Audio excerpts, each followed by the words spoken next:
Stephen Colbert, host of The Late Show, recently had a ruptured appendix and had to put his show on hiatus. Well, that's what we're being told by the mainstream media, but is the real story far more disturbing? And then we meet Nina the dog, a lovable puppy who's 15 years old.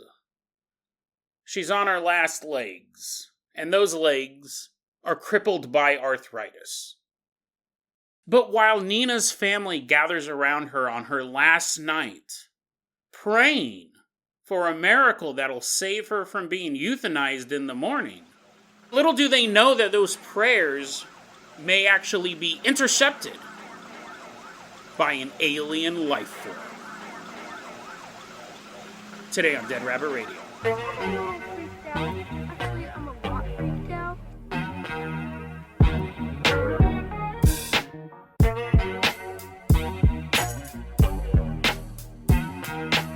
Hey everyone, welcome back to another episode of Dead Rabbit Radio. I'm your host, Jason Carpenter. I'm having a great day. I hope you guys are having a great day too. I hope you guys are having tons of fun doing whatever you're doing. We got a ton of stuff to cover today. So first off, running into Dead Rabbit Radio Command. Everyone get on your feet and give it up for Rico in Acapulco. Woohoo, yeah! Yeah, Rico's running in. He's running in doing jumping jacks. Rico was one of our donators. Rico donated some money during the Thanksgiving live stream that we did, the Dead Rabbit Radio Thanksgiving live stream. So thank you so much for that donation. You're going to be our captain, our pilot this episode. If you guys can't make a financial contribution through the Patreon or merch store or anything like that, that's fine. It truly is. It really is. Just help spread the word about Dead Rabbit Radio. That helps out so much. Tell your friends, tell your family, tell everyone you know. Dead Rabbit Radio is your favorite paranormal show. Rico, let's go ahead and get this party started. Sorry, buddy. Sorry you ended up on this episode. I got a lot of names on this list, and the duty fell to you. Rico, I'm going to go ahead and toss you the keys. I'm going to go ahead and toss you the keys to a new vehicle I just came up with. My sock, I literally just popped in my head. Rico, let's get on board, put on our army helmets. We're climbing inside the bunny battle tank. What do tanks sound like? Like, Jason, please, don't ever do that vehicle again. Rico, don't. This is the last time. Crash the tank. We're all inside the bunny battle tank. Rico, drive us all the way out to Guam. I don't think I can. That's it. That's the last time we'll ever use the tank. Anyways, we end up in Guam. Now you're thinking, Jason, this is interesting because you said in the intro your first story was about Stephen Colbert, host of The Late Show, and his ruptured appendix. I saw the news. It was horrible. Anyone who has anything that ruptures in your body is bad. And I was worried about the guy, but why are we in Guam? Is that where his hospital is at? Is that where he's being treated for his ruptured appendix? And I'm just kind of looking at you, and I'm like, see, this is the problem with people who listen to the mainstream media. This is a problem for people who only get their news from everywhere else, every legitimate news source. No! That's the problem. That was actually a cover story. Did you know that Stephen Colbert did not have a ruptured appendix? He didn't have a ruptured anything. He was actually arrested. This is breaking news, if you didn't know this. Stephen Colbert was arrested for being a pedophile. A pedophile. Now, I'll add allegedly, because you could get sued. But I'm just saying, according to sources, Stephen Colbert is currently in a prison in Guam for being a pedophile. This is the breaking news coming out of the news website. You know it's news because their name has the word news in it. Real Raw News.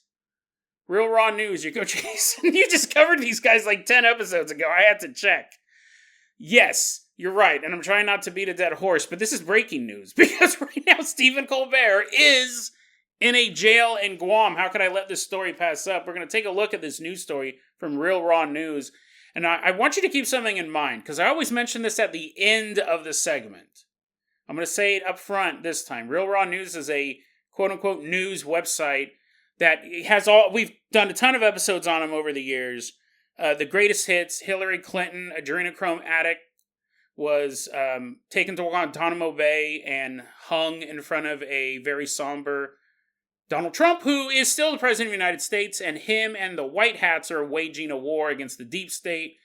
Joe Biden is either a hologram, a clone, or a actor who, like an anvil dropped on his head and he shrunk 3 inches, and now he's the size of Joe Biden. It's weird. And it's all weird. It's not like this next one's going to be any less weird. My favorite currently is, who was the vice president? Who is Donald Trump's vice president? Mike Pence. Mike Pence and his Asian gay lover had a shootout with the Marines, and it ended with Mike Pence on an ATV driving out into the wilderness. That's just the best visual. I just find that amazing. Here's the thing. I find these storylines absolutely compelling. They're hilarious. But this website, I've always said they make $20,000 a month or $20,000 every 2 months. I was wrong. Right now they're sitting on about $174,000 in donations this year alone. $174,000 in donations. There is a army of people who believe all of this stuff is real. Because you can read it in the comments and you can read it in the money that they're sending to the site. So keep that in mind as we take a look at November 2023. We are Marines and we're guarding Stephen Colbert. I don't want to be part of this story. You're just like walking off duty. I'm like, he's AWOL. Go get him. Go get him. Put him in the cell next to Colbert. We're standing outside. We're keeping guard of Stephen Colbert's interrogation cell. Michael Baxter, he writes these narratives. So it's not just like he's reporting a story. I'm going to read you some of this stuff. Stephen Colbert is arrested for pedophilia, is the setup to this story. And he's taken to Camp Blaz in Guam. Apparently there's a Marine base there that Donald Trump still has control over. And in this story, they take Stephen Colbert. When they arrest him, he is given, quote, an incredibly invasive body cavity search, unquote. Like, why did you have that in there? Because it didn't happen. It's not real. It's not real. So imagine Michael Baxter, when he's writing this, when he's making this up, he has this visual. You're like, Jason, please don't say what you're about to say. He has this visual of Stephen Colbert being dragged away by the Marines and then being thrown down on a table and his pants pulled down. And then them sticking fingers, at least, right? Could get worse. Could get way worse. Into his butthole. That's what he means when he's saying an incredibly invasive body cavity search. He doesn't mean they put a little tongue depressor in Stephen Colbert's mouth. It means that one or more Marines stuck their fingers up Stephen's butthole. Why would you write that? Why would you want that visual in anybody's head? It's so weird. Now, I get it, right? Stephen is a pedophile. I'm not saying that that's great at all. Allegedly, that he does those things. But you know what I mean? Like, this is the mind of Michael Baxter. And the people who read this, I mean, like, I read it. I check the website every so often, probably more than I should, because it's hilarious. But people who are into this are like, yeah, he deserves that. He deserves 3 fingers up his tight little butthole. Like, who's the intended audience for this? It's perverts. It's perverts, Michael. I'm not calling you a pervert. But let's continue to read this article, because why would you include that detail unless you were trying to get a rise out of your audience one way or the other? Stephen Colbert, no one's listening to this podcast. They're like, nope, that dog story sounded cute, but I'm done. You're trying to find the fast forward button. Stephen Colbert, one or more Marines sticking one or more fingers up his single butthole. He is then dragged to this interrogation room where we are told that he is made to sit in a child-sized... You're like, oh, I'm so glad he added that second part. I thought he was just going to have to sit inside a child. Stephen Colbert is forced to sit in a, quote, child-sized chair. A chair made for a kid, right? And you imagine this interrogation room, you got the table, you have Stephen Colbert sitting on a smaller chair, and the interrogator comes in and sits in a normal adult chair. And Stephen Colbert, of course, you know, he would ask, he's like, I just didn't have my butthole penetrated. Could I get a more comfortable chair? And the interrogator then says, quote, this is an exact quote from what this interrogator said. None of this is made up. Michael Baxter says this is the truth. Quote, do you think we brought you all the way here to make you comfortable? Stephen Detainee Colbert?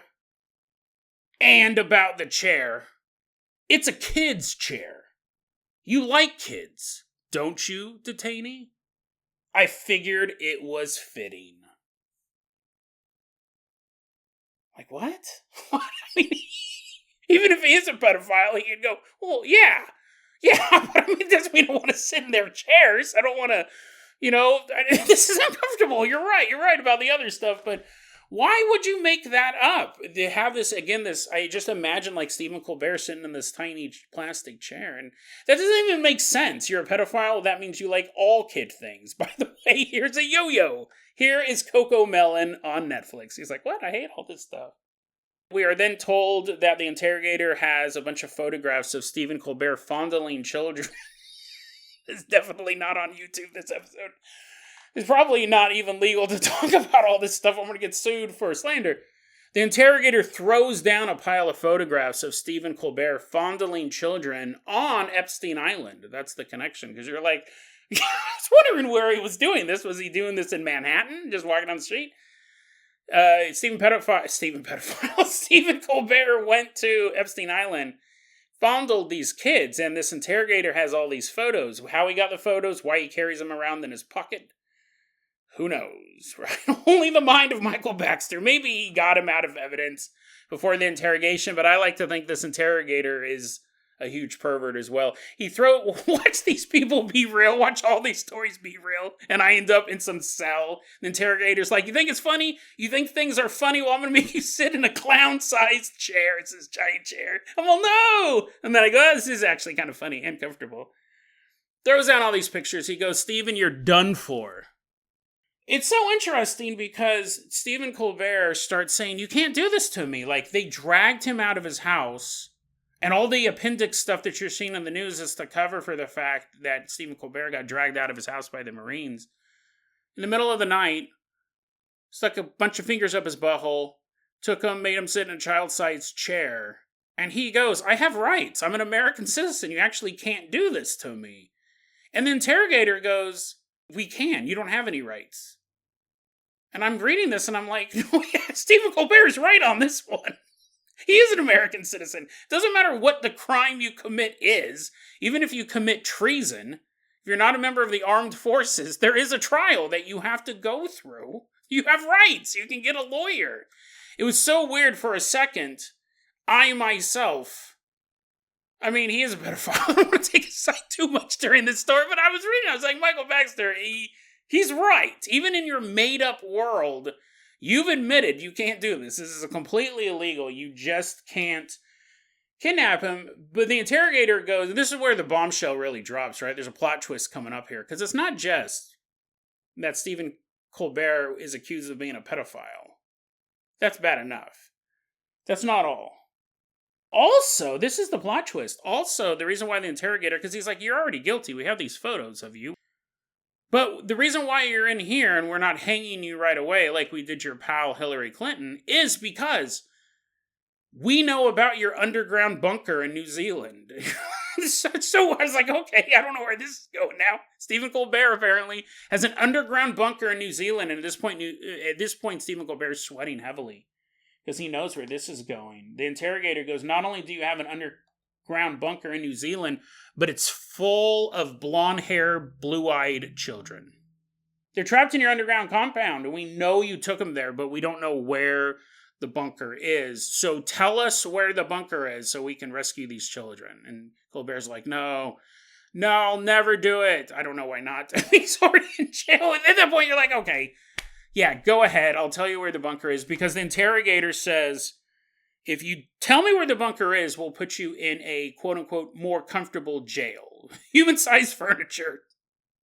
But if you don't tell me where the children is, and again, this leaves the audience on a note, on a very whimsical yet terrifying note, because you got to keep the money coming in, right? You got to keep these people, this audience, hyped up for this stuff. It says, the interrogator says, quote, when you leave this room, you're headed to one of two places. One is comfortable, so as far as jails go. The other, I swear to God, you will defile yourself when you see it. And you will pray to whatever deity you worship that you were more cooperative than you've been. But there are no second chances. The ultimatum only fueled Colbert's belligerence. Colbert was taken to the mainstream media jail. He's been screaming in terror ever since. People love this stuff. People think this is real. And what's so interesting is I had seen the article about Stephen Colbert having the burst appendix. I used to watch Stephen Colbert on the Comedy Central. I watch that show all the time, but late night, I don't watch that show. But when I saw he had a burst appendix, I was like, ow, that sucks. I didn't click on the article. I just read the headline and went about my day. Now, what's super interesting is that, just so we're clear, this story is not true. So you're like, oh no, the mainstream media jail. Poor Stephen. The story's made up, and I'm wondering if Michael Baxter, how does the mind of a guy who runs this website work? When he saw that happen in the news, did he immediately craft this narrative? Because now people are going, well, oh, it's just a cover story. He's not actually has a ruptured appendix. Well, he might after the very intensive body cavity search, but it's the cover because he was arrested and they'll have to figure out something to do with the show. And when you read the comments, a lot of people are like, well, maybe the show's not coming back. And then other people go, oh, no, the show will come back on, but it'll be a clone. And I did check it before going to air. The show is coming back in a couple days. I'm recording this on Sunday. It'll be back on tomorrow night. But see, that's the perfect thing about this setup, because you've introduced the idea of clones into this mythology that Michael Baxter has created. Now, I'll be honest, there could be clones out there. I'm not going to say that cloning technology isn't possible. But in this world where you can have an adult clone walk out of a cloning center, when the celebrity that you just said is screaming in terror in a prison cell in Guam, then shows up, bunch of smiles, he's dancing for the Late Show, that is a clone. Because that's the only way you couldn't be like, oh, we decided to let him go. He told us where the New Zealand kids were, bygones be bygones, we let him out. No, you've created this narrative where you have a clone. I did think this was particularly interesting. I do read this website, this one, because the torture involved in it. We had comments like this. I thought this was really interesting. There was a bunch of these, but I thought this was the one that kind of summed everything up. This was from someone named Sean W. This is the comment. Upon reading this article, I found myself even more curious about what's behind all this screaming in the new facility where Colbert found himself. Michael, if you could get a graphic description of the new facility for media folks, so that we can better appreciate the experience of terror that people like Colbert witness when they go there.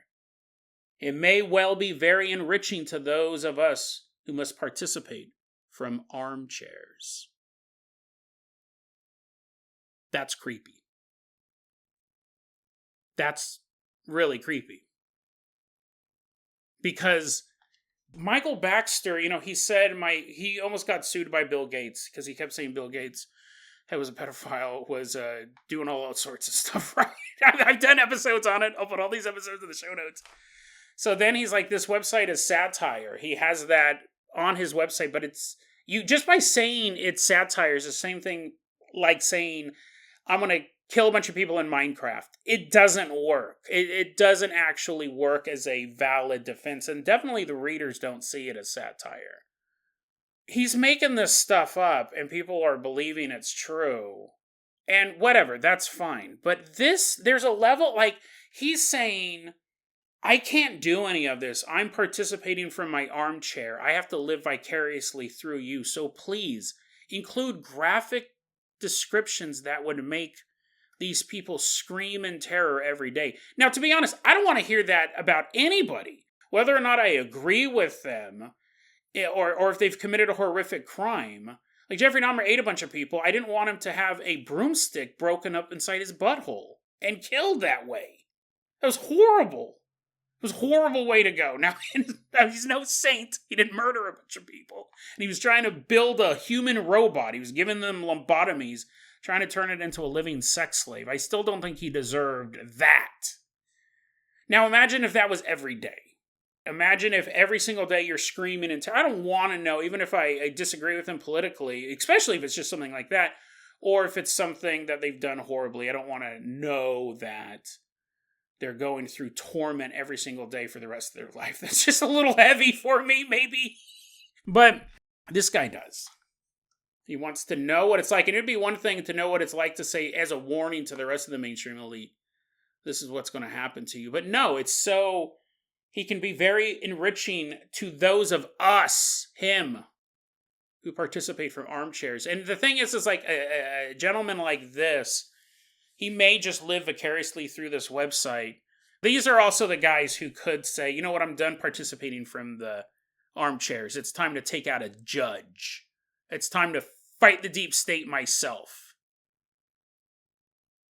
I got to be part of it. Because, again, you're thinking that this war is going on right now between the white hats and President Donald Trump and then the deep state and President Joe Biden. All these clones and sci-fi weapons and Fauci jumping out of a cloning center and getting blown to pieces. And also Mike Pence running around on an ATV. And then you go, you know what, I'm tired of just sitting on the sidelines. This war is for humanity. I'm going to go out and I'm going to blow up a federal building. I'm not saying Michael Baxter wants that at all. I think Michael Baxter's just in it for the money and the fun. Because it's definitely a cool sci-fi concept. But when you have people go and tell us in detail how these people are being tortured every minute of their life because I don't get to be there torturing them, I have to sit here at home. So tell me in graphic detail what's going on. How long does it take for that person goes from the armchair to the harm chair? I didn't know how to finish that, but that was good. Harm chair. And what's funny is every time I cover these guys, I'm thinking, Jason, you're really rattling a possible hornet's nest. But someone has to get the story out about Stephen Colbert being a pedophile. Someone has to break that news to the rest of the world. Rico and Acapulco, let's go ahead and toss you the keys to the Carpenter copter we are leaving behind Guam. Fly us all the way out to a veterinarian's office. It's early 2012, and we're standing in this veterinarian's office. We got on, I don't know how veterinarians dress. Do they have like the white lab coats like other doctors? They're just walking around in white lab coats probably. And we're standing in front of this dog. We're standing in front of this 15-year-old dog named Nina. And Nina's laying on the table. We're just kind of like poking it with like medical stuff. Microscope, I'm all poking it with a microscope. I'm like, it's sick. That's my official decision. Me as a veterinarian, it's sick. And the family's like, we know it's sick. That's why we brought it to you. We're about to meet Ray and Dulce Hernandez, husband and wife, and they've had this dog, Nina, for 15 years, and they're watching it just kind of lay on the table, and its little paws are just kind of going, wah, wah, wah, wah. And the dog looks up every once in a while and goes, ruff, ruff. And I go, did you hear that? Did you hear that? This dog is clearly sick. My official diagnosis is that it has catastrophic arthritis. Its poor legs hurt to move, to even exist. This dog is on its last leg, and no pun intended, as I'm elbowing you. You're like, Jason, take the story a little seriously. Okay, So, yes, your dog is super sick. Very, very painful to walk, I imagine. I'm all picking it up, and I'm like, look, here's the simulation. It's barking. Okay. I'll put him back down. Also, I've noticed that not only does it have a lot of arthritis, more so than it should, it also has heart problems and some problems with its kidneys. So, I mean, even with the arthritis, we could probably, like, give it, like, robot legs? Is that something? Is that something vets can do? Is there a cybernetics division? I mean, if you had massive arthritis in your legs, I could cut all the legs off and then put you on a skateboard.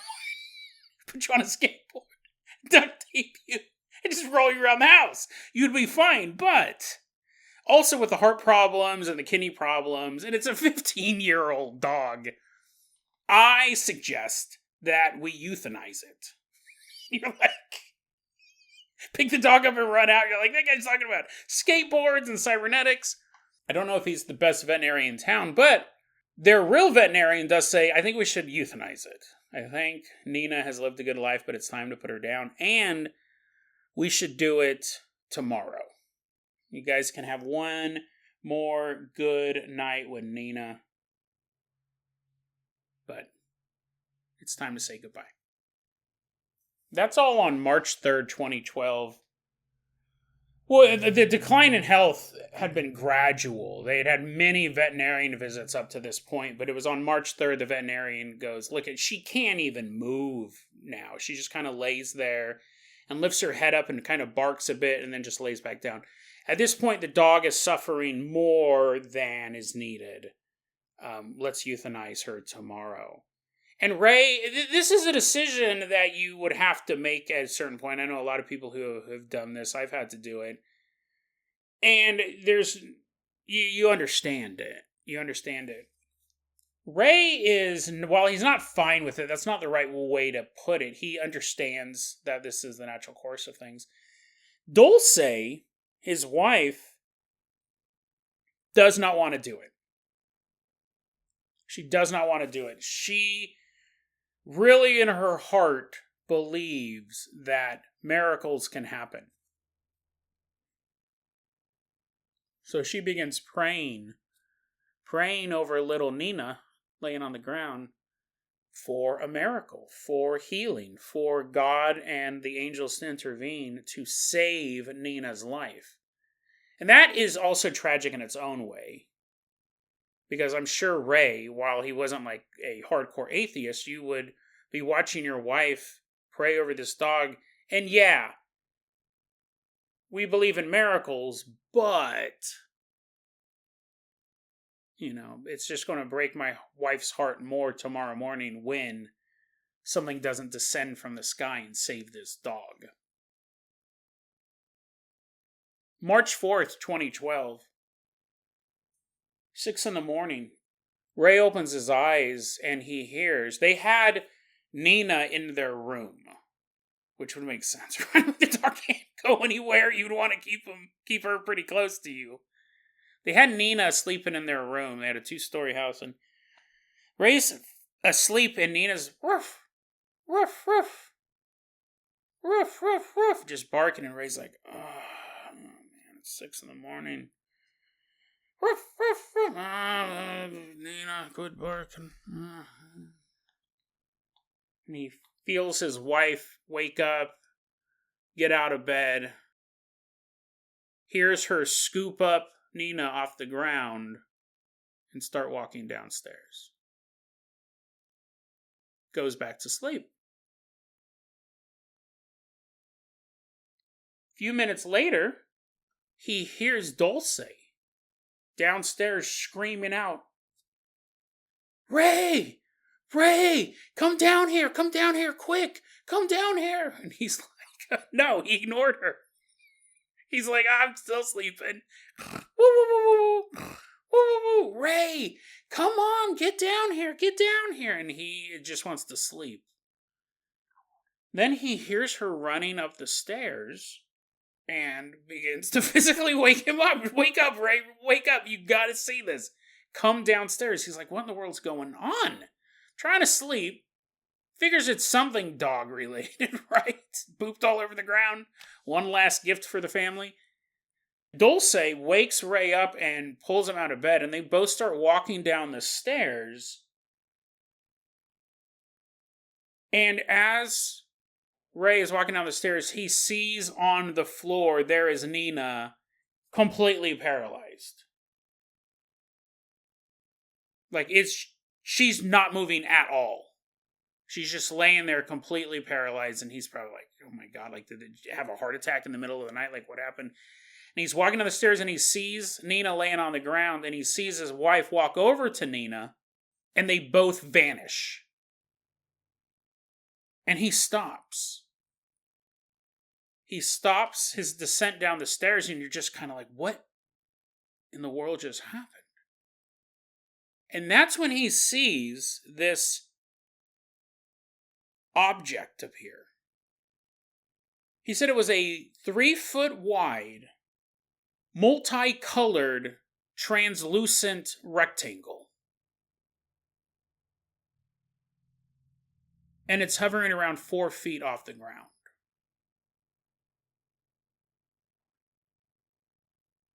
This is one of the things I love about these type of stories. The multicolored, translucent. So it's not one or the other. It's this weird combination of visual tricks, visual sensations, multicolored, translucent, rectangular object floating 4 feet off the ground. And he goes, I immediately got tunnel vision. He goes, I could see nothing else in the room except this object. My eyes were locked on it.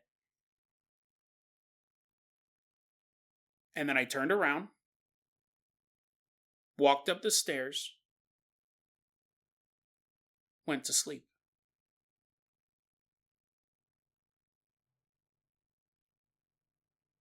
"45 minutes later, he wakes up. He's laying in bed and he goes, Wait, what am I doing here?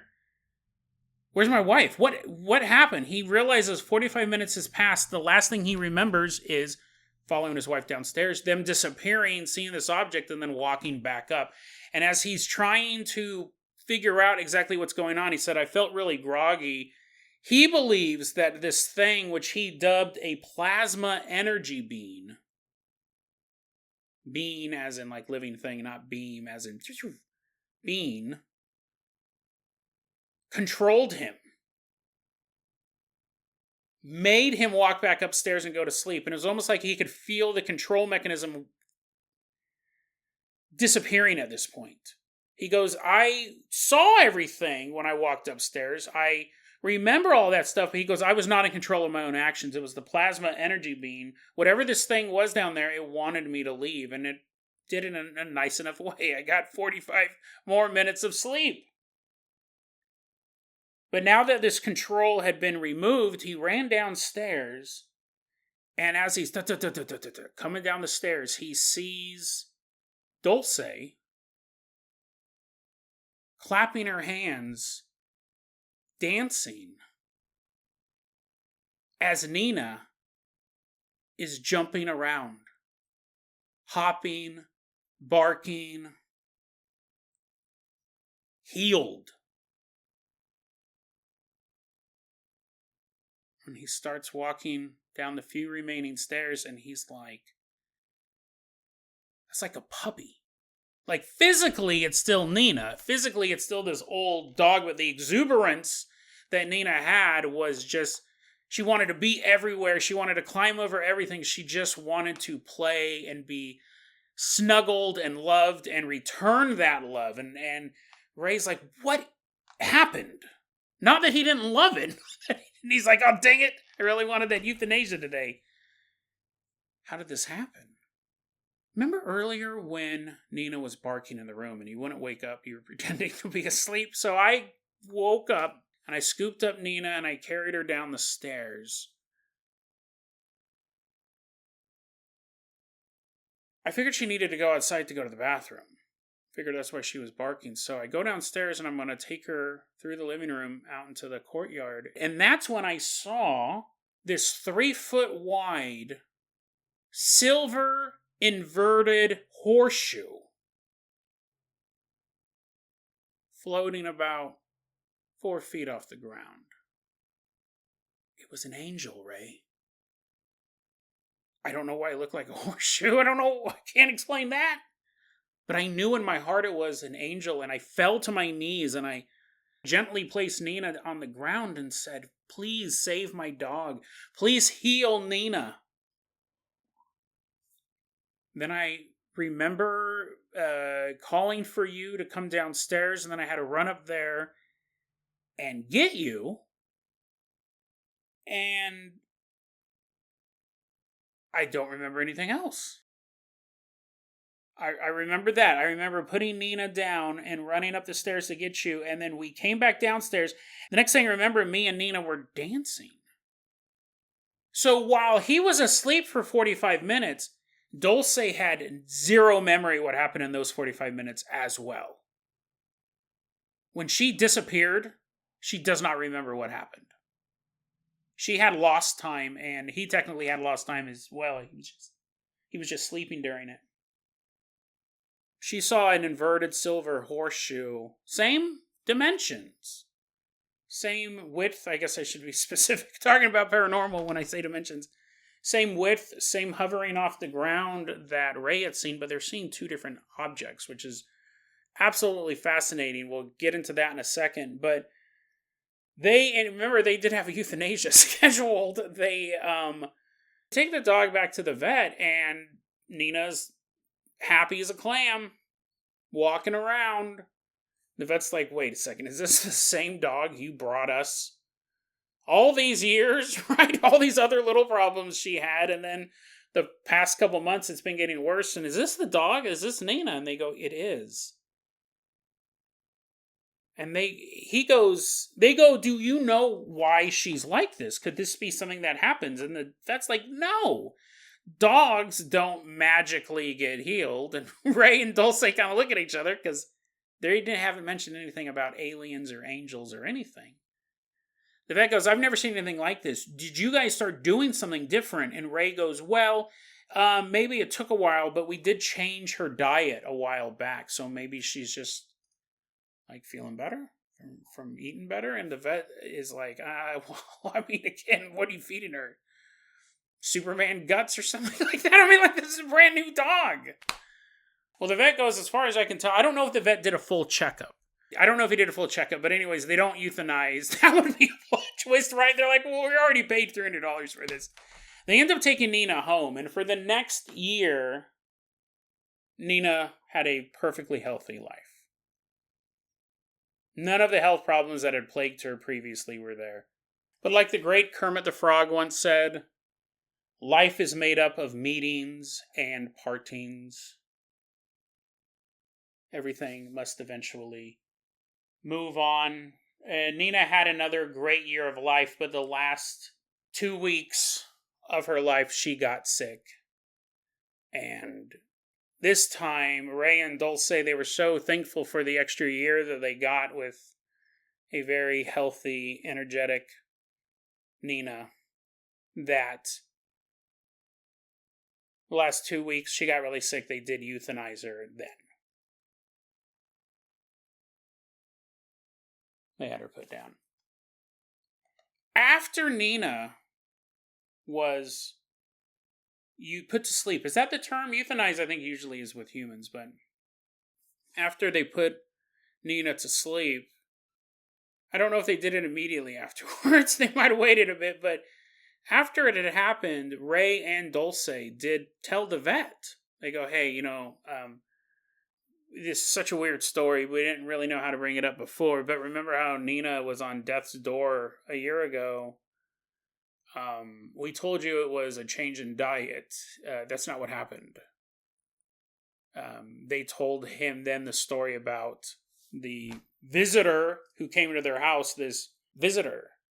And they said that Ray goes, he was the one who was telling this story. He actually wrote a book. He wrote a whole book, not just about this, but I thought this was interesting. The book is called Beyond UFOs, The Science of Consciousness and Contact with Non-Human Intelligence. And it's a book about this whole phenomenon, not just this particular story, about the phenomenon in general. I found out about it from anomalien.com. I wanted to give them a shout out, and then I was looking at the book. But so Ray said, we told the vet what had happened, and as we're telling him, we can see in his eyes that he thinks we're crazy. So we finished the story, changed the subject, and he never asked us about it ever again. And he goes, that's what normally happens. He goes, we had told friends about this story as well. And he goes, normally they just think we're crazy, but they're too polite to say anything. So we just ignore that an alien intelligence healed Nina. And I think this story's fascinating on multiple levels. One, we have the typical Dead Rabbit Radio thing that I like to talk about, like the theory of observation behind it. The idea that you have two people with two sets of beliefs.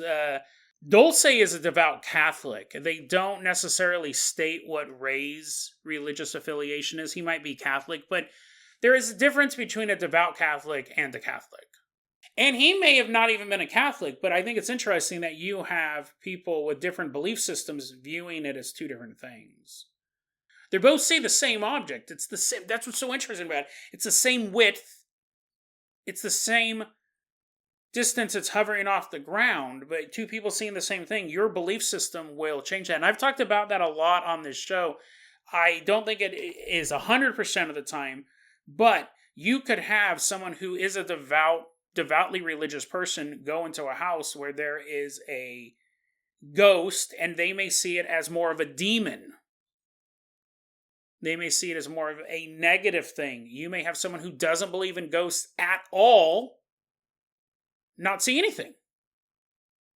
You may see a paranormal researcher go in there and see it as a shadowy silhouette standing over by the bookcase. And we don't talk about that a lot in ghost research. I think that the observer can view different things. Now, see, that's why it's so interesting when there's audio or stuff getting thrown around the room. If a teacup is coming at you, it doesn't matter what threw it. You're going to get hit in the face with a teacup, whether you're a believer or not. But as far as actually viewing the phenomenon, people may see different things, which would definitely, you would interpret all the other evidence you look at differently if you saw this versus you saw that. So, interesting. But also, I think this story, I had a couple different stories recently, and I kind of wanted to talk about the same thing, and I kind of settled on this story. There is a tragic element to stories like this. It's a beautiful story about a family who didn't want to let go of their lovable puppy. Who would? And in the end, they get one more year with Nina. That's a beautiful story. But when I read stories like this, I do think in the back of my head, what about everybody else? What about everybody else? I've come across a lot of these stories lately, and like I said, this was the one I landed on to tell you guys. They all come into this same type of thing, though. Somebody being saved at the last minute. Or a Mandela effect, shifting someone to a world where an old friend they had is still alive, while in the world they previously inhabited, they had passed away. And they're shocked by this. I actually might tell that story at some point because I find that one interesting as well. But it doesn't happen to everybody. In fact, I would argue it happens mostly the bad way. I would argue that 99.99999% of all animals that get euthanized, probably there's 9 to go on for a long way on this one, you get one story like this. In fact, actually, that's funny that I say that. Anomalien, this was an article written by Jake Carter. He said, quote, according to UFOologist Preston Dennett, the case of the dog Nina is only the 4th case known in UFOology of UFOs curing animals.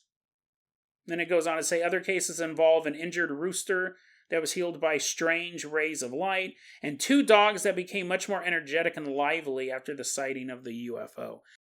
That's it. Out of all the sick animals and dying animals out there, 4 cases of UFOs, aliens healing these animals. And it's so funny too. I kind of put my cards on the table. I don't know what this entity was. And I understand the power of prayer, but it's so, I think this is probably more alien. I just feel that way. I don't have any proof to back that up. And maybe the proof is that I know people who have begged weeping tears over dying loved ones for them to be saved. I've watched that happen. And nothing changes. The people die. And the tears just flow and flow and flow for years. And I wonder, and I think this is a big question of just faith in the universe, why some people get rescued, but most people don't. And I think this was the perfect story to kind of encapsulate that, because we're dealing with a dog that is healed by some sort of entity. But on that same day that Nina was bouncing around, dancing, all across the country, other dogs, cats, lovable animals were being euthanized. Hit by cars. I can go on and on. I'm not going to be too downer. But you know what I mean? But then that's my limited human understanding. When I think of death, I think of it as a physical end. I don't think of it as a spiritual end, but I don't know. And no matter what, if I get to spend the rest of eternity with all the pets I love so much, I miss them right now. You could tell someone, well, yeah, that dog was really dope, but don't worry, Joey. When you're dead, he's like, what, I'm going to die too? I'm only 7. This is the first time I've ever had to comprehend this. When you die, your dog will be up there waiting for you. Well, that's comfortable in a sense, but I want him now. But you don't get him, Joey. You don't get that orb of light. It's fascinating, and I think it's just I'm almost speechless. Really, I find this topic, this particular story, so intriguing because of that thing. I'm not saying, well, if my dog can't survive, then none of them can. I'm all going out beating up Nina. I was like, no, you're sick. Ow! Rubbing his kidneys, giving him noogies. I'm not saying that I want all animals to never be healed, but it's a weird, these stories have an innate thing in them, where it is a beautiful story about a guardian angel or aliens curing diseases. We come across those stories. Again, they're not super common. They're quite rare. But they happen. You could write probably a couple books, but on those accounts, but over the course of time, there are a minute amount of people who are healed through alien interference or angelic interference, if you want to go through that thing. I find it fascinating. It's an uplifting story, but it really makes you think, what about everyone else? And that's the big question. And there's, questions like, what was this thing? Right? I mean, that is a big question as well. What was this thing? But I step back and I think, I'm glad that Nina got another year. Don't get me wrong. I'm glad that this family got to experience another year with this dog that they love so much. It's just an interesting question to think about. Why Nina at that moment? Why? And I don't know. I'm glad that it happened. Don't get me wrong.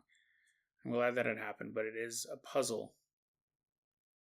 It is a puzzle. I think stories like this can give someone hope while they're in the middle of watching the health of a loved one decline. They can go, I've heard stories of miracles before.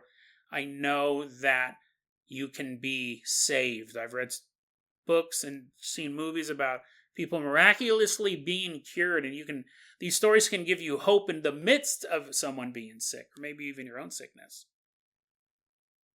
But once that person has passed away, these stories almost feel like a grim reminder that while some, and I'm very careful with my choice of words. I'm not saying this is true, but I could see somebody taking away from this type of event that while some people in the universe are special, we aren't the special ones. We weren't saved. We didn't have our life just completely, all the bad stuff in our life wiped away, shifted to another universe. The person we love so much, watching them fade away day after day, miraculously spring back to life. I've read stories about that. I've seen books about that, documentaries, everything. Those people were so special. They were graced by this infinite power. I guess I'm just not special enough. I guess I'm not worth the universe coming to cure. I guess I'm nothing. I mean, that's not true. I want to be very, very clear about this. That's not true. Tomorrow's episode, I was supposed to read a suicide letter. I was supposed to read a suicide letter and analyze that. I don't know if I'm doing that episode. These might be too hard back to back. But yeah, I'm just saying you could take that away. I'm not saying that is true about me or you or anything, but I could see people... Or am I wrong? I'd actually like to hear some feedback on this one. Maybe I'm looking too into it. Maybe I'm delving too deep into the ramifications. Maybe. I don't know. But I love the story. I don't like the ramifications of that can be pulled out of it. But a fascinating story nonetheless. DeadRabbitRadio@gmail.com is going to be our email address. You can also hit us up at Facebook.com/DeadRabbitRadio. TikTok is at DeadRabbitRadio. Dead Rabbit Radio is the daily paranormal conspiracy and true crime podcast. You don't have to listen to it every day, but I'm glad you listened to it today.